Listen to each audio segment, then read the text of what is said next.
Steven Spielberg, you are hardly involved.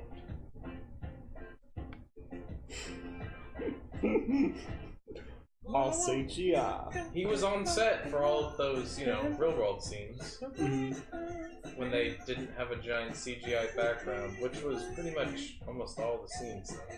Yeah, but you still got the motion capture and everything. I mean, I just give him crap because it's like whoever did the CGI was clearly like they had to visualize everything. They literally had to be like, no, like shoot it this way because none of this shit exists, and I'm gonna paint it in. I watch YouTube videos where they'll do like a crossfade, and it shows like behind the scenes of just the green screen, and then it fills in the CGI, and it's so funny to just see like a bunch of adults running around acting like idiots in the green screen room, and then they're like, oh no, see, there's a cheetah behind them.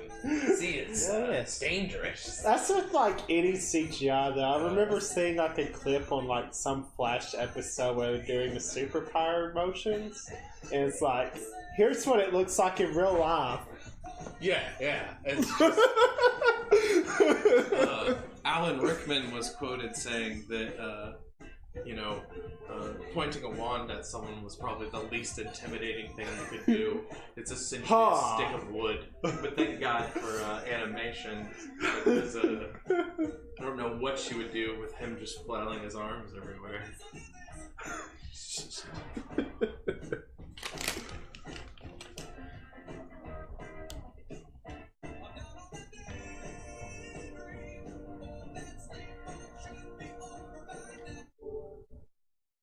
Alright.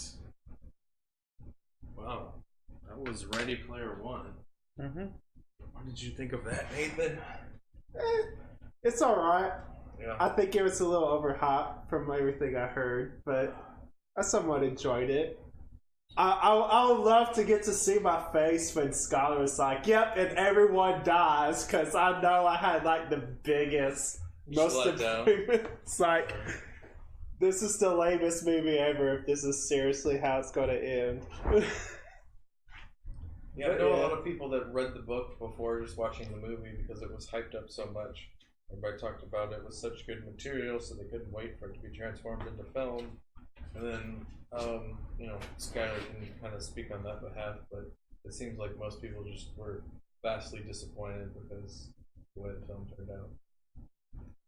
I still think it's a solid, like, B-rated movie. Like, I don't think there's anything, like, really egregious with it, and there's so much, like, pop culture references and stuff that most people can at least sit through the movie and just enjoy that section. Yeah, I feel like the references probably carried a lot with the movie. Yeah. In terms of, like, comparing it to other, like, video game films, like, honestly, I'd say it's in the top 10 of video game films. Like, there are plenty worse. Like, I'd point towards, Super Mario Brothers, obviously. It's, like, a terrible, horrific film. It's a video game adaptation. But, there's also stuff like Doom. Yeah, but I mean, this is more, this would not be the top 10 books of movies adapted from, or top 10 movies of movies adapted from books. Yeah, this is adapted from a book, not a video game. So you can't really. Well, I'm just lumping it in there in terms of like categorically, like it's meant for gamer fans. That's the intended audience. You can of course say that people who read the book were also the intended fans. Unfortunately, I think most of them would say that they're unhappy with the way that it turned out, and I think the audience that would get the most out of it is just people who are gamers who enjoy the pop cultural references. But there's a lot of them in there, and you can really tell they used all those possible franchises. I mean, we were talking about there's Godzilla in there, there was Gundam in there was Halo in there was Overwatch in there. You got Buckaroo Banzai outfit, you got the car from Back to the Future. I mean, I don't even know where to end Jurassic Park. There's just so much stuff. Yeah, King Kong. But yeah, it really just looks like Spielberg went through his list of movies that he had made, and we're like, yeah, if we can get it in there, let's put it in there. Which made for some enjoyable scenes.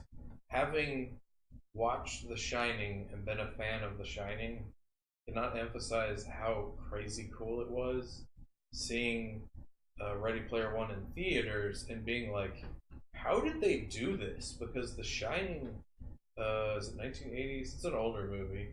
And it's like, it is 3D picturesque, like you can clearly see like every single feature as if it was in the movie. Yeah.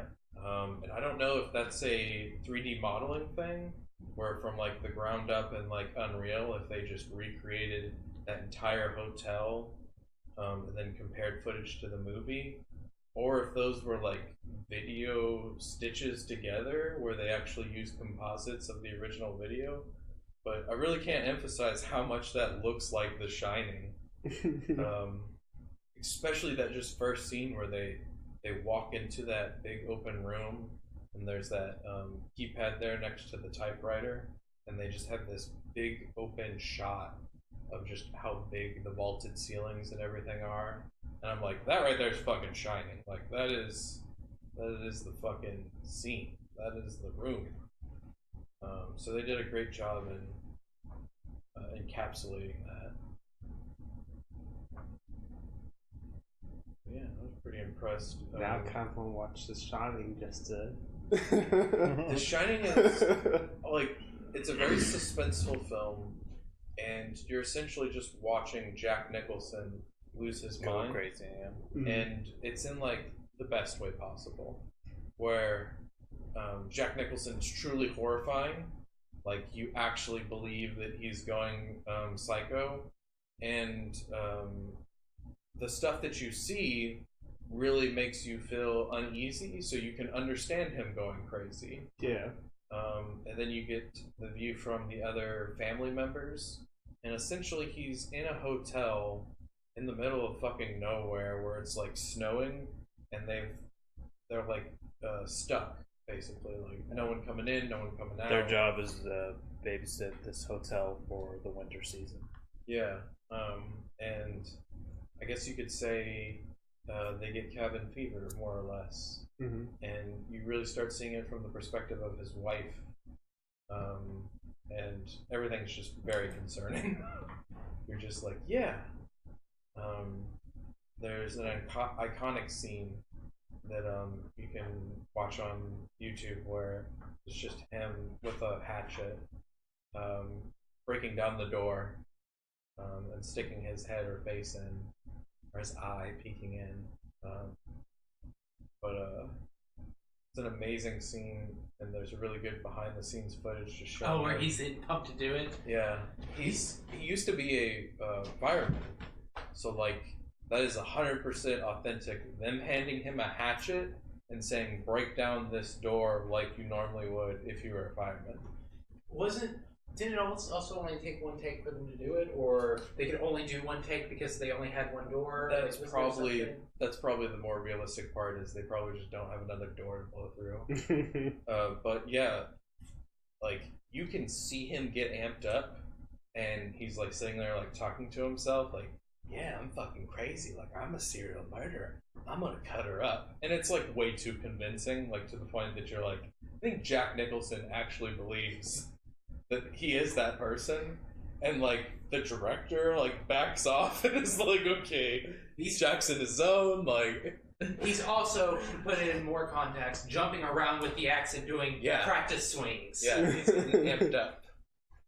But that movie's the best crazy. acting when like someone like really gets into that character. Yeah, and it shows in that fucking scene. But yeah, The Shining it's a great film. We can probably watch that later. Get back to Ready Player One. Next, tomorrow when I go on work, if I participate in more of these, I should take a picture of this list I have at work.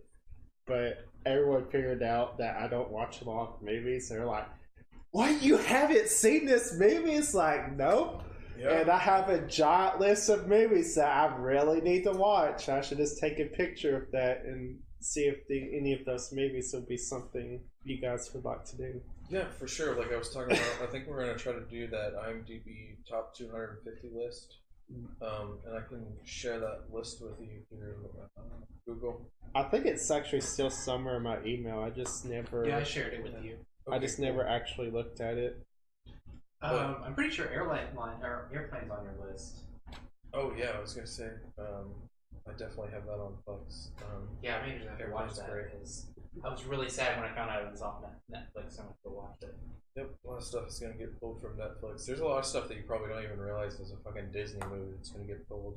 Oh, like, well, I mean, most of the Disney stuff. Disney alone owns like 40% of like the media IPs. yeah, I want to say someone was talking about like Pulp Fiction was a subsidiary of Disney, so like stuff like that is gonna get pulled too.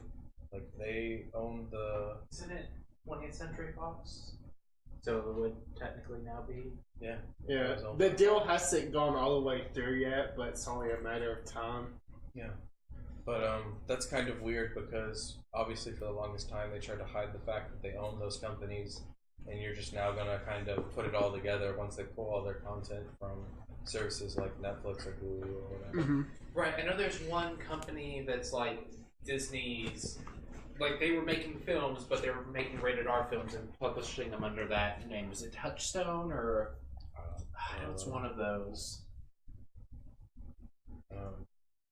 Yeah, I think Disney's getting their own streaming service, and they're yeah. gonna leave everything they already have on Hulu. So, for the time being, at least. Is it gonna be called Disney Plus or?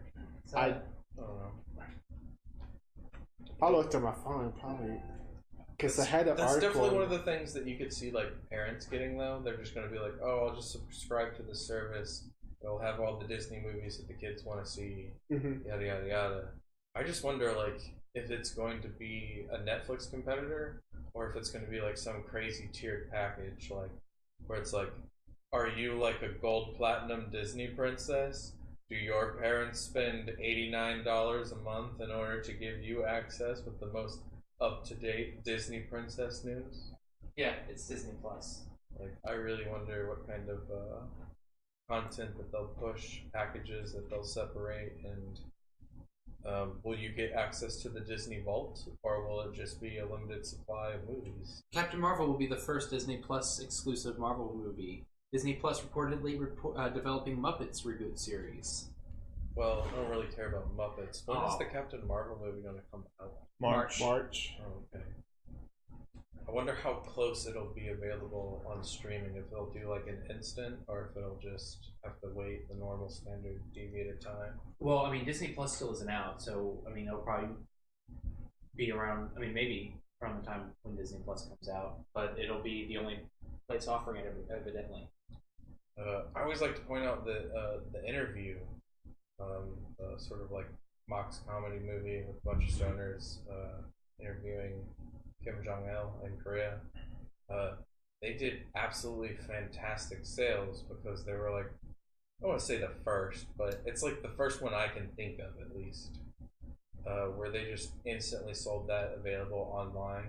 Like you could go to YouTube, you could go to Google, back when they were separated, owned by each other, and just you could pay like $2.99 to just get that movie like right then and there. And like I remember there was like my brother's friends were talking about like they went and got it on Google because their TV's hooked up to their computer, paid $3, everybody sat around and watched it, and they were talking about how whether it was PR or not, a lot of it didn't get shown in theaters. But they did amazing sales-wise through digital distributions. And it's like they charge significantly less. There's like no cost for hosting, and they get all of that money back because it's not some sort of split with the theater. And I really wonder why more movies don't do that, especially when you start talking about like Disney having their own streaming service. Or even Netflix having like Netflix original movies. Like, why aren't they offered at the same time as like being out in theaters? So Disney Plus is set to launch for fourth quarter of this year. and investors are supposed to get a full preview on April 11th. So Okay. we're looking at the end of the year, so Yeah. probably around the time when it's coming out on DVD, it'll be available on Disney Plus. But yeah, I wonder if they'll try to incorporate instant digital, like on-demand streaming for those movies once it comes out, or if they're just going to do the usual, hey, now that it's on DVD, you can just get it available streaming online. Something tells me they'll still want people to actually go to the movies and watch. I don't know, because again, like I point out, like they lose a chunk of money because they're having to spend tons of advertising in order to tell you to get to the theaters, and then they make that awkward split between them and the theater. Granted, Disney's super controlling and powerful. It does have some of the most like egregious deals with those movie theaters, like I was talking about with Star Wars and stuff.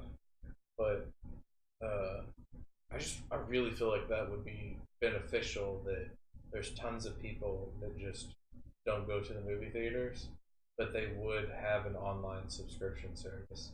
And if you throw that in with like the Marvel movies, for an example, I would not buy the Disney streaming service, but if the Marvel movies were instantly available in order to stream, instead of me going to the theaters, if I You could would just do that pay, subscription, or right, if I could instead. just be paying whatever fee in order to get access to Disney Plus, and then I could watch fucking in-game Avengers at home, like I would be paying out money. Like I would be doing that. especially if it's cheaper than spending however much it is at a movie theater. Yeah, and it should, because of the fact that they're not having to spend all No that overhead. advertisement, and they're not having to do that split with the movie theater.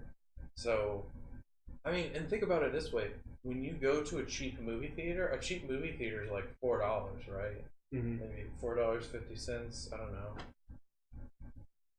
They're still making profit off of that. And I mean, I'm talking about when Interview came out, that was like $3. So we're talking about like a $3 movie here. Yeah, And I'm like, yeah, I mean, like most of the movie theaters' actual revenue, anyways, is concessions. people. Yeah, Yeah. I didn't realize how true that was till I actually read some articles on it Soda like and a year or two popcorn. ago. Yeah, soda and popcorn, #1 things. But yeah, like there's something to be said there. And I remember LucasArts talking about way back when that they were going to try to offer a package back when they, I think, owned Star Wars still independently. Mm-hmm. And they were talking about doing like a, I think like a $50 or like an $85 package where it was like you could pay this and you would get to see the movie that night that it would normally came out, but it would be streaming from your home. And everybody flipped out and was like, why would it be $50 or like $85? Like, why would it be like this tremendous amount more? And they're like, well, you know, you're going to make it like a cinematic experience, and you're going to have like all of these fucking people watching. And they're like, no, I'm going to be sitting at home with my significant other in my fucking underwear. So like at maximum, this shit should be like $15. And so they never, ever, ever got the pull for it, because just like the price that they were offering at was like yeah, asinine. I was not going to spend And I was $50 like, to $80 on a movie. yeah, and I was like, like there's an idea there. It's just like, why the fuck would you sell it for that? Like, where did you come up with that number? And again, it's, you know, someone came up with an idea. They just went the wrong way with it. Sort of like this movie. Getting back to Ready Player One. Yeah, someone just had an idea, and the execution just, it got away from them. We talked about there's some things that are hard to follow even after watching it the first time, and the second time, and the third time. And obviously, if you've read the book, there's a lot of background that you can draw from it. But I think we had a discussion about the whole key thing. Yeah, the whole thing is just, things can be done better. And specifically in film, it's just one of those things where you can physically show someone something, or you can try to insinuate it between the actions. And in a movie like this, they're really like blatant and open and forward to the point of like stupidity. Like in reference to them showing you the guy's password, I want to say they showed it to you like on screen like 5 times, right? Like there's him walking into the room the first time, and then every time after that, they're like, "Hey, by the way, there's this piece of paper. Hey, by the way," even in like audio, right? They even have to say the password aloud, right? He's got to tell the girl like, "Hey, here's his fucking password." That's not because it needs to be said. That's because the movie is trying to hit you over the head with the concept that, isn't it clever that these kids are hacking in to this, and I use hacking completely incorrectly there, to that terminal, because he saw the password, because that guy's an idiot and wrote it down on a piece of paper. Like, you don't have to verbally say that and show that 6 times. You could show a single scene stitching that together and making it very clever. However, the execution got away from him in this movie. There are good scenes, and it is funny the way they present it the first time. But, after the 3rd or 4th time, you kind of just roll your eyes and be like, "Yeah, I get it. He's a dumbass. He wrote it down on a piece of paper, he stuck it to his chair, and they walked by and memorized it." You don't have to keep showing me it. But they want you to know, isn't this guy a moron? Like every boss at any company that has their account password. Yeah, what's funny? At my last job, we actually were. I got a call actually when I was at my last job, and my boss's boss calls me and tells me that security came down and went through all of our stuff and was alarmed because there was passwords written on sticky notes. And I just laughed at the whole idea because, first off, like, no one does that. Like, no, they do. If you are, like, you are just like the worst person on the face of the planet. But when I say no one does that, I'm like, no one does that in the IT industry, right? Like, if you work with computers, it's like you will be surprised about that too. Sure, but if you work with computers and you have any professional training, your training actually tells you that you have to shred something once you've written down a password and username on it. Meaning that you have to go find a paper shredder because you decided to write down a username and password. So when this phone call happens, the idea of my boss's boss asking me that, it's just absolutely laughable because the last thing I'm going to do is write down a username and password on a piece of paper, because that means I have to go find a fucking paper shredder, and then I'm going to be there shredding passwords, right? But what they did see is they saw my sticky note, and like my sticky note basically gives a single letter and then 2 numbers to remind me what the first letter is of my login, and then the last 2 digits of my login. And then the same thing with the password, is it's the first letter of my password, and then whatever fucking special symbol I put at the end of it. Just looking at those 2 things, the first character and the numbers at the end, I automatically can fill in between.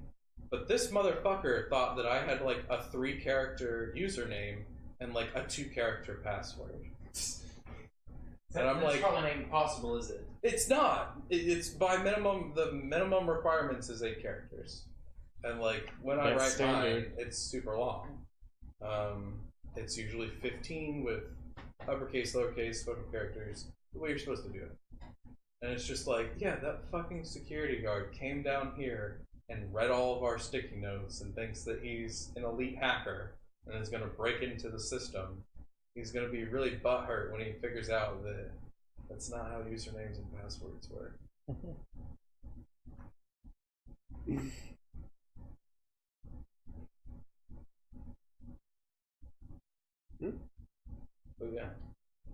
It's something that they added into the movie that was clever, because if you're an IT guy, you can sort of like laugh at the stupidity of a user doing that.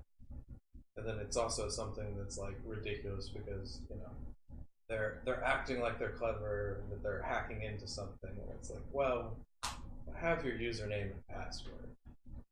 I guess it's unlawful entry, but not really doing anything too genius here. Them hacking the feed of the VR cam, that was like super intelligent. I really wish they did more Inception level stuff using that, you know, having him wake up and be like, oh shit, I'm still in the game. It's like, no, you're not. I'm just fucking with his head. That's almost the perfect game in which he should have just ended up in like VR hell, right? Where like he's stuck in a VR game where like he has to do all the meaningless tasks. Mm-hmm. You're the one in the loyalty camp. Oh, that'd been like really weird if they went like Inception level crazy. It's like, oh no, you're like all of a sudden 7 layers deep in this.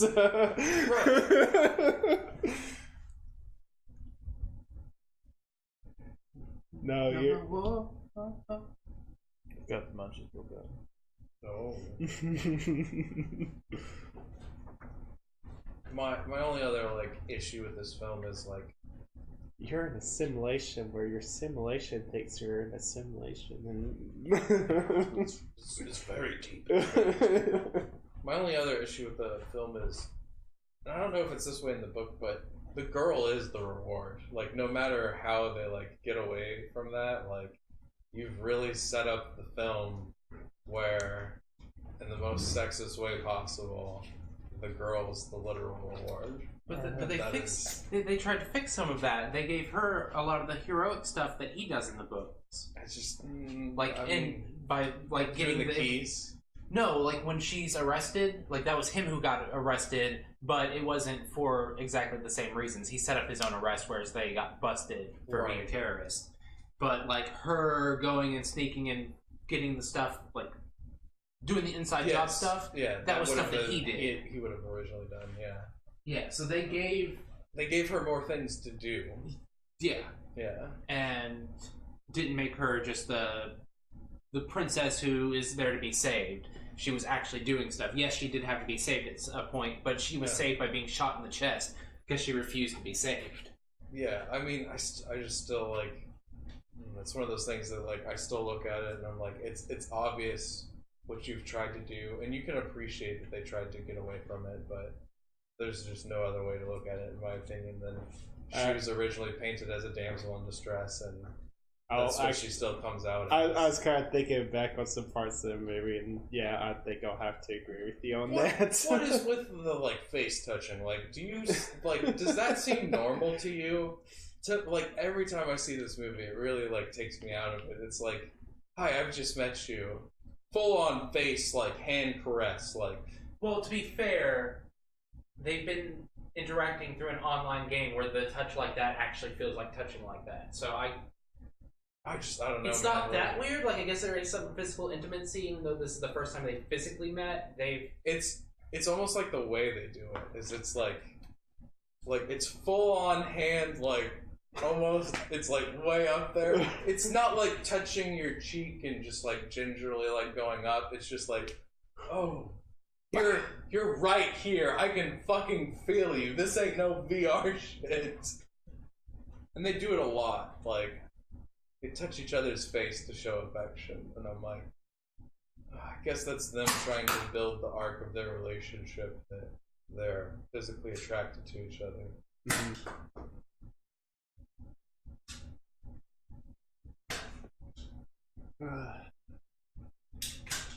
But yeah, like I said, I feel like the movie's like a solid movie. I think anybody who it's entertaining. Anybody who just enjoys the general pop culture will enjoy full the movie. done. Oh yeah. If you're an avid fan of books, per usual, books are really hard to turn into cinema and make you still a fan. I mean, it's one thing when it's like, oh, hey, we tried to adapt this. We tried, but it's gonna be shit. But it's completely different when everything is different. And it's just like, oh, hey, we took the names, concept. we took the names in some events and then changed everything else. It's like based on a true story. Yeah, it's based on a true story. Right. It's based on a book. But yeah, we've altered some things. I'm trying to remember. Maybe it's Priest. Yeah, I think it's Priest. Pretty sure that's the right thing I'm thinking of. There's a manga or comic book that's called Priest. Yeah, where it's on AMC. Yeah, The show's on where AMC. they're doing a bunch of. Man, now I'm trying to recollect my thoughts. It's post-apocalyptic in the movie, but it's Western in the comic books. Oh, that movie. Yeah. Wait, no. Cause that's the thing is the movie has nothing to do with the original material. Well, That's what I there's was the trying to show. get at. Well, I haven't seen the show. I just know Oh. the movie's a Movie. perfect example where you go see that movie because you think it's going to be based off of the material, and then the moment you sit down, you're like, "What the fuck is this?" If I remember correctly, it's the material that it's based off of is or Angels and Demons back in Old West time, and then the fucking movie is futuristic, apocalyptic, and there's fucking vampires everywhere, and you're like, what do these two things have to do with each other? And the answer is just the name. It's just Priest. There is nothing else that corresponds with those two. And again, it's one of those things that they didn't even fucking try. I'm trying to remember who it's the same guy who plays he plays the bad guy that trades in the Star Wars movie with Han. He also plays in A Knight's Tale, where he's the famous poet that walks around naked. I'm trying to remember that guy's name. He plays a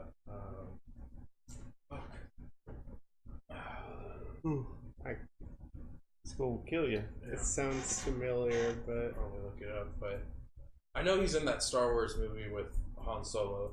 He's the bad guy that owns the girl that Han's basically trying to get back from the slave market. He's a Vision as well. Yes, he's also Vision. Are you talking about Solo? Specifically, yes. That I was Okay, talking I about didn't- Solo, the Star Wars story.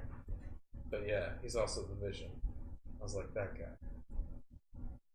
What He's movie in are a you lot talking of good about? movies. He's been in a lot of good movies. He's Oh. I was like, he was in A Knight's Tale. He's also in shit.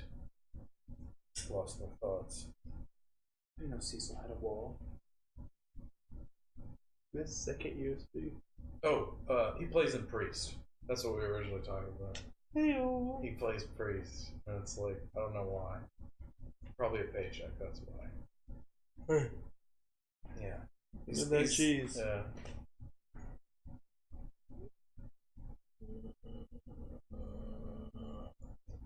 Main character is, I believe, the new, what is it?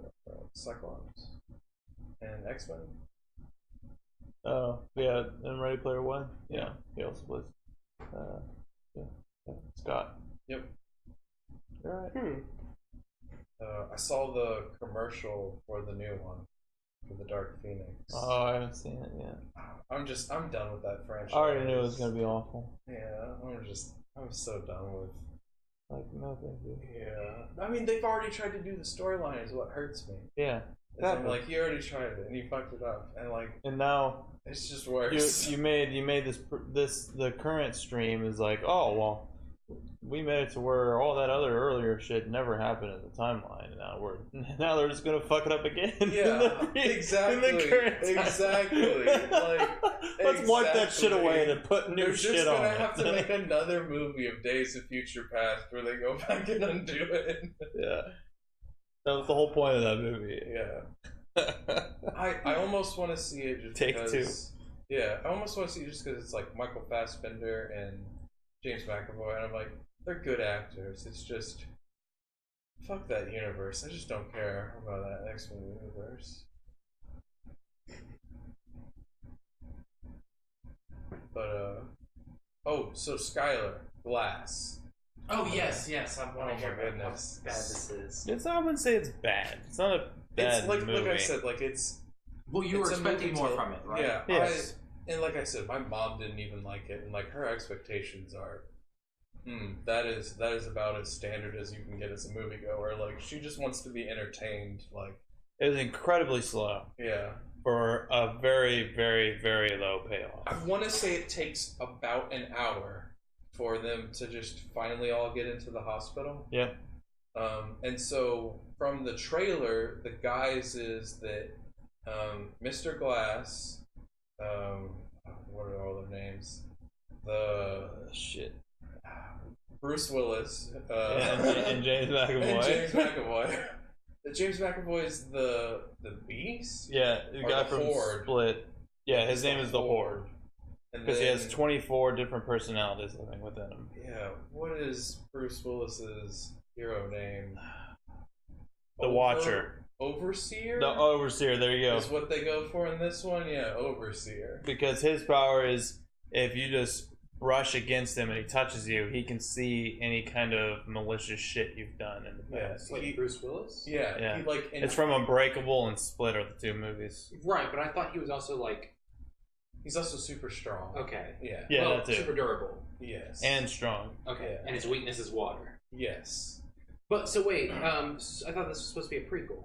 No, it is a sequel Okay. to Split. Oh, And Yeah. Split is like a 10-year sequel to Unbreakable. Yeah. Okay. So it's like, you know, all It's this 13 is leading years, up. Yeah, all this is leading up to Mr. Glass. Which takes place 2.5 weeks after Split. Yeah.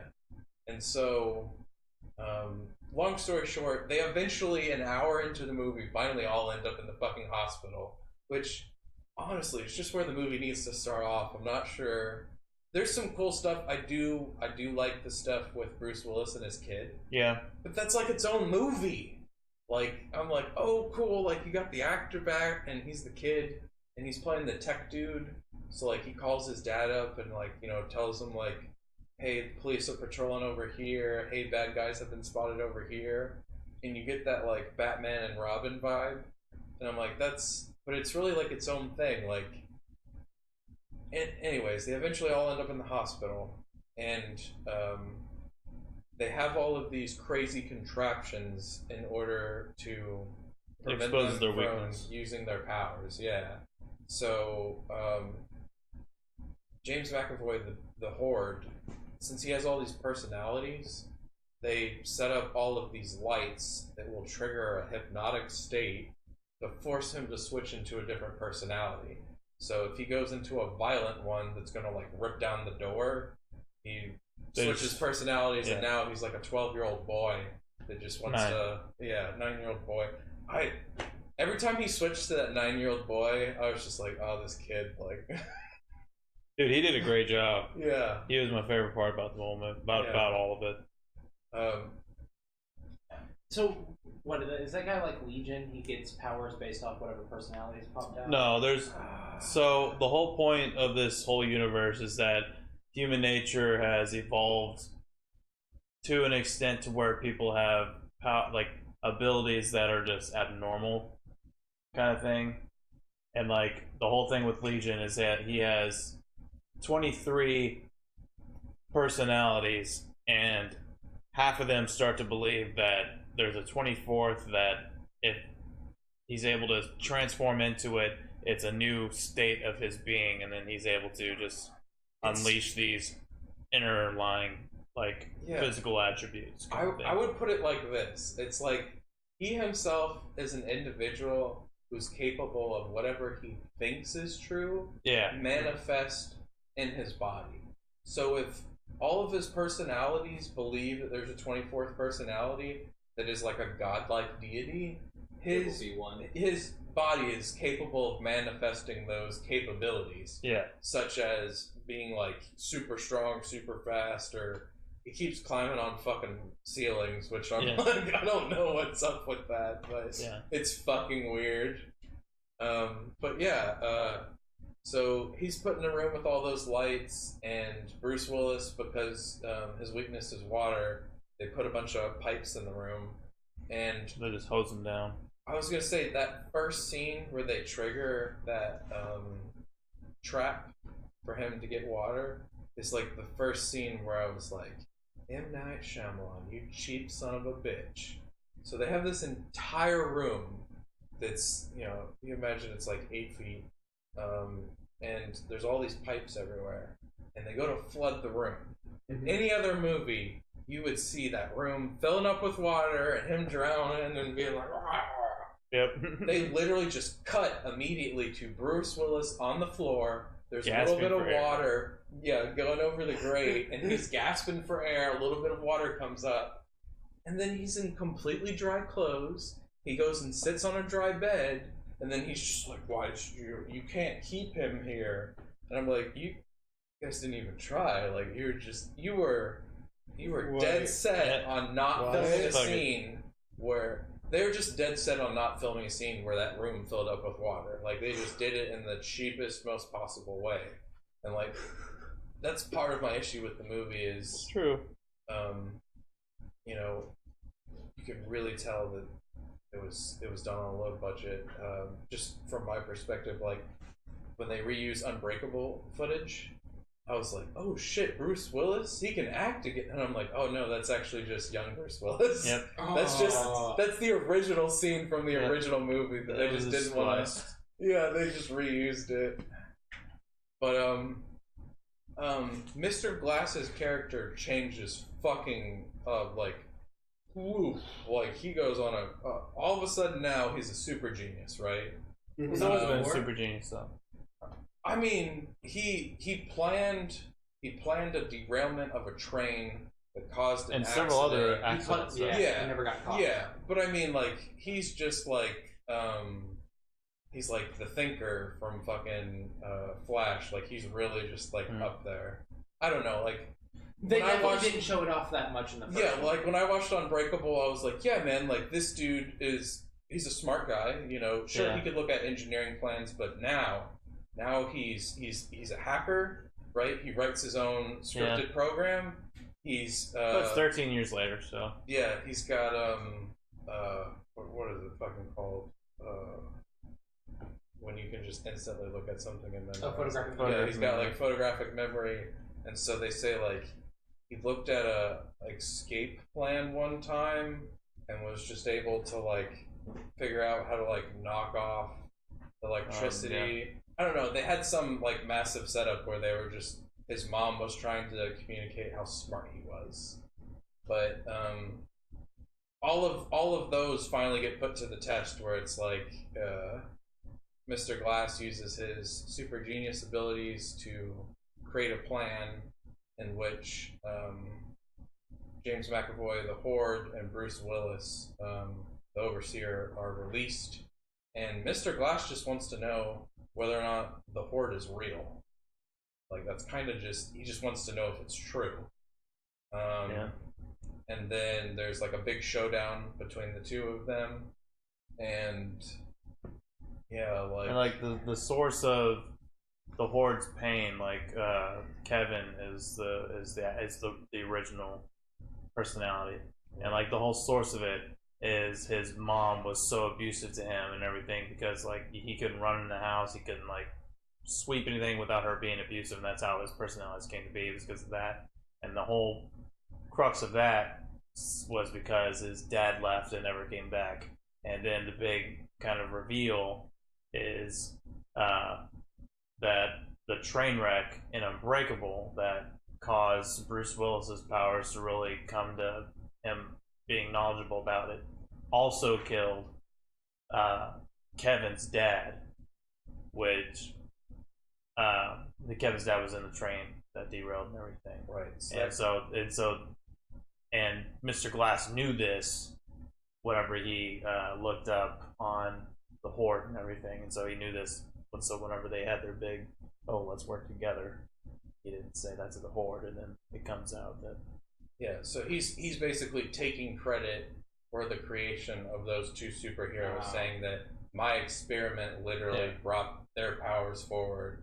So the Horde gets created by his father dying and being in this abusive thing with his mother. Yeah. And then Bruce Willis because his powers just needed to trigger because he's fucking indestructible or whatever. And you know, like, again, he's smart and unbreakable. It's just now, like I said, he's like thinker level. It's like, you just don't realize my whole master plan. Yeah. Also, real quick, there is a woman that took all three of them to that mental institution, and that's kind of highlighted in that first hour of the movie. And for some reason, she has 3 days in order to cure them all, and if not, they're just deemed mentally insane for life. It's just an arbitrary like plot device that they're throwing in there, saying like, if you're not cured in these 3 days, bad stuff is going to happen. So they obviously break out before the 3 days happen. Mm-hmm. But you know, if you want me to tell you spoilers into the film, the doctor who took all of them is actually working secretly with an agency whose sole purpose is to find mutant individuals and convince them that they're not really mutants, because they can't allow mutants to exist in society. So if they find them and can't convince them otherwise, then they just murder and kill them. So at the end of the film, when everybody gets out, the Horde finds out that Mr. Glass created him, so the Horde kills Mr. Glass. And then the Horde and the Overseer, Bruce Willis, fight, and secret agents. Yeah, secret agents come in and basically drown Bruce Willis in a 1-inch puddle of water. Like, after everything's been said and done. It was a pothole, but... Yeah. It's just, it's like really, that's how it goes out. And then the Horde has like a touching moment with a girl. The girl from Split. From Split. And she gets him to transform to his original personality, which basically means that he doesn't have any powers in that original form. And then they shoot him and kill him. So everybody just fucking dies at the end of the film. Wow, thank you. Yeah, so... That's a waste. Yeah. Holy shit. Like, But they, at the end of the film, they release a YouTube video that's all of the scenes from all of the cameras that are from all over the mental institution. Yeah. And it's supposed That's Mr. Glass's big plan. Yeah, it's supposed to be Mr. Glass's big plan to prove to the world that mutants are real. And my only issue with that is, during the movie, M. Night Shyamalan sets it up so that you the self-viewer, are trying to figure out whether or not they're actually crazy, or if they have superheroes, or if they have superhero powers.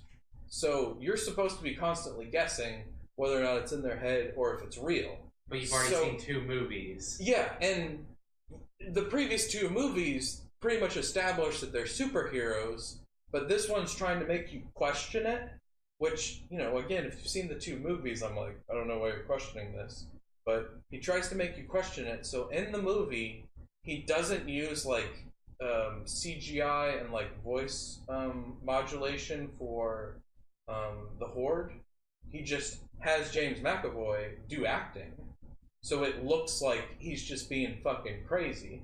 And when like Bruce Willis is like doing stuff, they choose really, really like specific materials that like you're supposed to question. Like they talk about people being able to bend iron bars, and like Bruce Willis picks up like a giant aluminum beam and then like bends it around something, and then it's like James McAvoy like tips a police car, but it's like all seemingly plausible stuff. So the idea of all of those videos getting out at the end and like proving that like mutants are real, it's like, no, like I believe a man can tip a police car. I believe a man can, you know, bend a metal bar. Like, there's nothing superhuman that happens in between all of that. The only thing I could think of that's like fucking weird is like McAvoy on all fours, because it's like Yeah, that's not human. you're just like, that's not normal. Yeah. Like he goes and you Right. know. But yeah, the ending is supposed to be this big realization that a secret agency set this all up, and I don't know if M. Night Shyamalan's like trying to make that like his own Like they universe. set it up to where it's like there's like all the bad people, like the people that end up drowning, that end up killing the horde and drowning Bruce Willis. They all have like this shamrock, this little 3-leaf clover tattoo on them, and then it reveals that the psychiatrist that's been there, Sarah Paulson is who it is the actress, but the psychiatrist has been dealing with all of them. She also has one of these on their thing, and like their whole shtick is they're trying to keep under wraps all of these people that have super abilities because they think that they believe that the whole, well, you know, when a superhero rises, then a supervillain eventually rises to meet them, kind of thing. And their mission is to squash that completely to where no one can rise up to. Yeah, they fuck mentioned. with them. She mentions in the movie that she's not on the side of like good or bad. That she was just going to take out both of them, being the Horde and the Overseer. Like regardless of what the situation was, she was just like, nope. But I don't. To me, like, and again, it's just my perception of the movie. When he kills off the heroes, I'm like, I guess he just said, "Fuck this franchise." Like.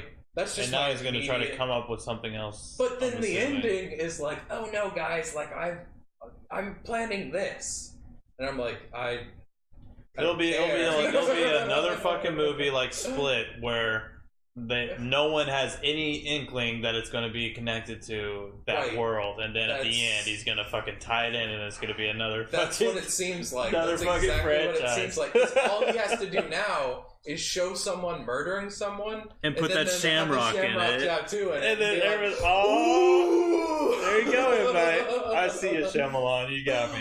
I'm like, You bitch.